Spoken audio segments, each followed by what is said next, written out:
ئەمان باکوور توانیویانە کۆمەڵێ زاراوەی یەکگرتووی زمانی کوردی بهێنە ئاراوە کە هەموو لایەکمان هەموو بەشەکانی تری کوردستان توانیویانە ئیسفادەی لێ بکەن و کەرچی لێوەرگرن بۆ کاری خۆیان و حتا بۆ کاری زمانەوانی بۆ کاری وەرگێڕان ئیسفادەمان لێ کردووە. ئێمە دواتر ژن کراوە بە نمونە بە سومبولێکی زۆر جوان، ئەمە یەکێکە لە دەستکەوتە زۆر باشەکان.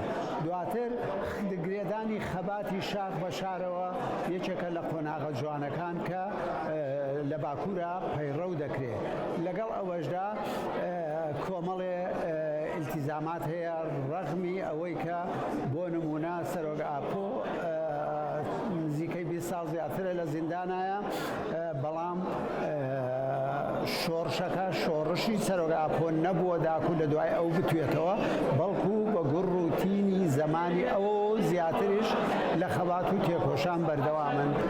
بەنسبەت سنوورەکان بەڵێ بزافی کرێکارانی کورد توانیوێتی لە هەموو پارچەکانی کوردستاندا وەکو یەک خەباتی خۆی بکە، جا بە هەر نەفەسێک و بە هەر ناوێک بوو بێ گرنگ نییە. گرنگ ئەوەیە توانیوێتی خەبات و تێکۆشانی خۆی بکە لە باشوور و باکوور و ڕۆژئاوا و ڕۆژهەڵاتیش و هەموو کوردستانی بە ساحە و مورچی خۆی زانیوە و خەباتی تیا کردووە.